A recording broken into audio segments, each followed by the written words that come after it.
If you are not making a daily to-do list, your planning system is flawed. And that may seem like an abrupt thing to say because I am a strong believer in your planning meeting you where you are in your life at the moment. But I also am starting to see more and more as I go back and forth between planning systems that the longer that my brain dump list is and it's not defined and prioritized, the less that I get done, the more overwhelmed that I am. So in case you're new here, hi, my name is Lakia Maria and welcome to the channel. Whether you're new or an OG, I primarily share planning and organizational videos. And today we're gonna be chatting about the power of a pocket notebook and why I choose pen to paper over my phone and just how much daily planning has made me 10 times more productive and being detailed and having direction day to day of what I need to get done is so much more beneficial than just working off of one standard to-do list. So let's go ahead and get right into it. So I tend to teeter when it comes to what I'm using for the year. And I started off 2024 with my everything notebook. And I still love this system. I'm just not using it on a day-to-day basis. So I started this notebook in December of 2023. And it is now July of 2024. This is just now going to be turned into a journal as I finish out the rest of the pages, and I will be sharing that process, and I will continue to tab it off. And if you want more information on this, I will be sure to link all the details down in the description box as I have a video that goes into full detail as to what was inside of here. Now, I was planning weekly. I would make one weekly to-do list, and whenever I got it done, I got it done. But what happens to me when I make lists like that is that time tends to get away from me, and I am someone that struggles with procrastination. I am a huge procrastinator, always have been, and I kind of justify it with, well, I work better under pressure. And while that's great to be able to work under pressure and juggle, I'm also someone that deals with anxiety, and there's no reason for me to stress myself out over little things that I can fix and actually control. And my planner is one of those things. So we get to the end of June and I'm like, okay, it's time for me to simplify things. Well, it was actually mid-June. And I went back to this pocket notebook system. Now, I shared a video on simplifying my planner system, and I was using a day designer planner as well as this notebook just as an add-on. I will have that video linked in the description box as well. So I reverted back to this pocket notebook from Walmart. It was $1, and I put these patches on from Hobby Lobby, and the cover looks like it's shredded because I had scrapbook paper on it and I ripped it off, hated how it looked. And I did the same thing on the back. I do have scrapbook paper on the inside, but I started using this June 15th, 2024, and it's been working so well for me. So whether I have my daily to-dos, I don't even do a brain dump list of what I need to get done for the week. I make a list of what I need to get done for the day, and whatever doesn't get done on that day tends to carry over to the next day, but it also has me wondering why I put it on the list. Are we creating to-do lists for the sake of creating to-do lists? Are we creating to-do lists with intention to actually get it done? A word, a read, you guys let me know. I know for me, a lot of the list that I was making was everything that I could think of, but I feel like while the brain dump process is so important, you have to take that next step of prioritizing when things are gonna get done and how you're truly gonna execute it. This even reverts back to the 21-day challenge that I did. I had all these trackers and goals, and while I was sticking to some of the milestones and criteria that I set up for myself and reaching milestones throughout each of the weeks, it was only 3 weeks with the 21 days. The problem was some things were falling to the wayside because I did not make them a daily priority. And a daily priority and routines comes from practicing it every single day. So I was able to get better at some things and really monitor in some areas, but I could have done so much better in that 21-day challenge had I taken those extra steps. For me, I am not doing a weekly to-do list. I'm strictly sticking to daily right now. If I need to go and have a brain dump list and then break it down daily from there, I can give it a shot, but the daily is working for me right now. So if it's a daily to-do list, I highlight it green. If it is a list of things that I am buying in a store, because I had a $200 gift card from Target, and I mapped that thing out to perfection because I think I only paid like $3, and then Target had like a deal for $15 off your purchase of $115 or more, something like that. So I had mapped it out so well in the store as I'm sitting there and adding everything up before I even got to the register. Again, just taking those extra steps, which is something I never do in Target. You can go in the store and try to buy one thing and you come out with several things, but you think you're looking at the price, but you're really not. I did amazing. So that list I highlighted in pink. And then when it comes to my content list, whether it's stuff I'm making for YouTube or TikTok, then that is in yellow. Do you have to use a highlighter? No, you don't. I don't have any stickers going on in here, and the pen that I use is a Sharpie S gel, and it's just been working so well. I've even made longer lists, like for Saturday to this Tuesday. And then I was like, if I don't pick it up, I don't pick it up. So this was the Target list that I started. And this is the Target list that I finished with. And I wrote everything out that I was putting in the cart. And again, being meticulous and strategic about it, seeing what was actually necessary and was not necessary. And I think overall I ended up paying $3 when the gift card was all put in, plus the other coupons, double checking the coupons, and I wrote that down as well. Also, shopping on sale is a good thing. So my next step is just working as far as managing my money, is breaking it more down in a sense of I need to have weekly, maybe even monthly goals when it comes to my finances to really keep myself on track, but also to control my spending. Because it doesn't matter how much you make. If your relationship with money is poor, however much more you make, it's just not going to make a difference. You're just mishandling more money. So that's an area that I'm definitely working on. And those habits come up in my daily planning as well. So for example, for a content list, again, content is in yellow. For my lifestyle page at the Lakia Maria, I'm sharing things all pertaining to my home and my apartment and affordable finds. So I'm doing an Amazon home find series. So I wrote down all the stuff that I got from Amazon and all the videos that I need to take of that. And it's been working out well.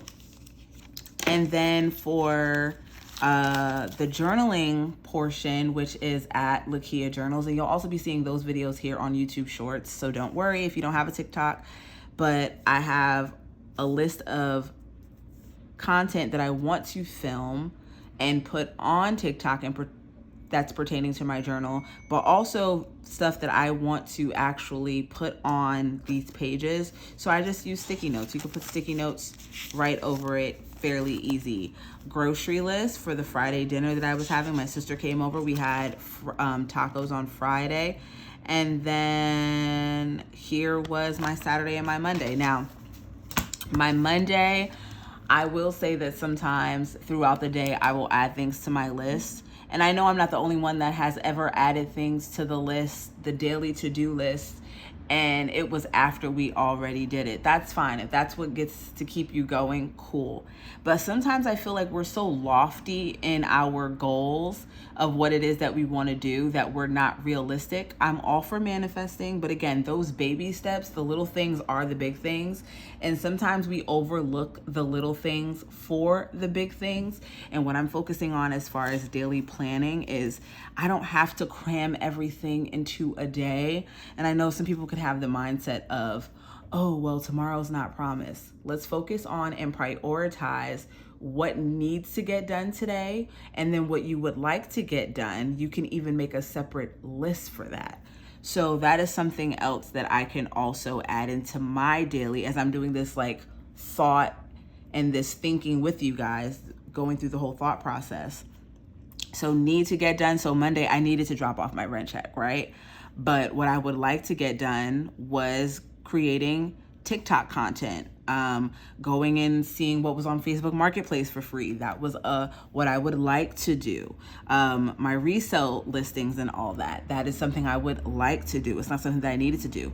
Updating my budget book. That was something that I needed to do. And checking my Easy Pass was something that I needed to do.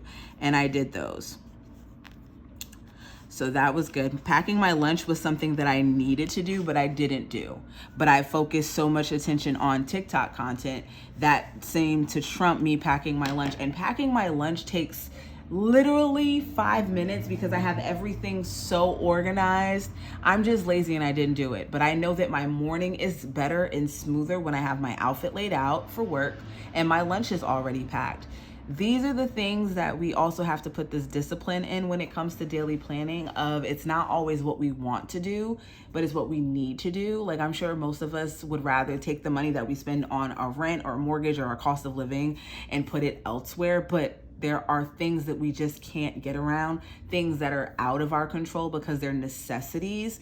And once you get over that and you just start thinking of all the other things, sometimes you just have to shift your mindset. So for me, when it comes to need versus what I would like to do, I can't start on what I would like to do until the needs are done. So Tuesday, take out the trash, check my bank accounts, film Thursday's video, which I'm doing now. Great. So let's make a what I would like to do, need to do. So what I would like to do is TikTok content. Oh, also need to do is pack my lunch, lay out clothes for work. Okay, check Facebook Marketplace, free, and then also some creative writing. Those are 3 things that I would like to do. And I also think that sometimes we get so overwhelmed by our to-do list because they're so long.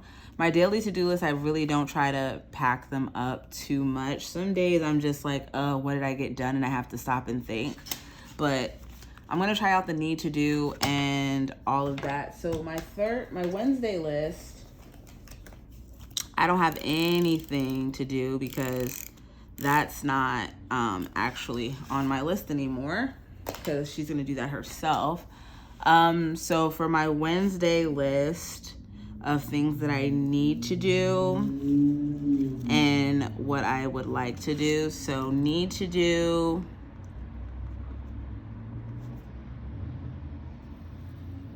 I'm taking my nieces home.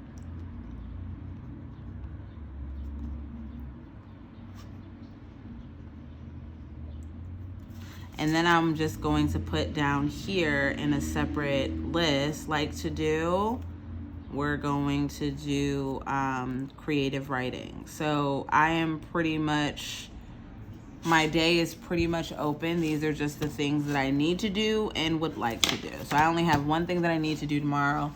Oh, and I also I have 2 things. I need to pick up my grandma. So those are the 2 things that I really have to do tomorrow. Everything else is what I would like to do. Oh, also check Facebook Marketplace. We will also do that tomorrow. So that's it for that list. Now, other ways that I have successfully used a pocket notebook is with my reading journal. And this is for all of my spicy reads. I write a synopsis of the book and what I thought and my favorite quotes. And I add in a picture of the book and I print this on my HP Sprocket. It's the perfect size. I don't have to commit to a huge journal because I'm not reading spicy reads all the time. I went through a phase where I'm trying to get back into that. I have 2 books that I did read and I need to write about them. I just haven't gotten around to it and I need to add them to this book. And if you guys want more details on this, I will have a video linked in the description box. And these 2 are both of those Pen Gear ones from Walmart. If I can find them, I'll have them linked below. But I've also seen people use this kind of pocket notebook from Mead 5-star, and it is a little more square. The pages are also perforated. This is definitely a brighter white, and this one is more of an eggshell, but it still gets the job done. This is also thinner lines where these are a little more wide. but they're both ring bound and great options. Those pockets that they sell in Target, you could easily add one of those little square pockets on the back here to like tuck in whatever you need. So I like the slim profile of this one, whereas this one is thicker. This one has more paper, but I guess it all comes down to personal preference. But I would love to continue this conversation in the comments. Are you a daily planner? Is this something that you find productive, or do you just have a brain dump list? Is meticulously, well, not meticulously, is planning out your day something that you've always struggled with and you haven't like really gotten a grapple on it? For me, yeah. Sometimes I don't want to do anything, and that's okay. It's okay to come home and do nothing. But I think that routines and getting done what you need to, whether you want to do it or not, is also important. So it's about finding a balance. And for me, I need to kick the procrastination. But let me know your thoughts in the comments on this topic of daily planning and writing things down, opposed to putting it on my phone. Having it on my phone, quick tidbit, quick sidebar. Putting things on my phone, things get lost in my notes because I'll write it down in that moment, but then I won't go back to it. My mind channels things differently when I have pen to paper. That's just me. Some people can do a hybrid of both. I know some people love digital planning and all of that. For me, physically writing it just has always worked better. And to be a millennial and to have always been around this evolution of technology, it's crazy to me that I still prefer pen to paper over digital. But you guys let me know your thoughts in the comments. And if you're not subscribed, what are you waiting for? Hit that subscribe button and notification bell. Be sure to check out all the links in the description box. And I thank you guys so much for tuning in, and I will see you guys in the next video. Bye.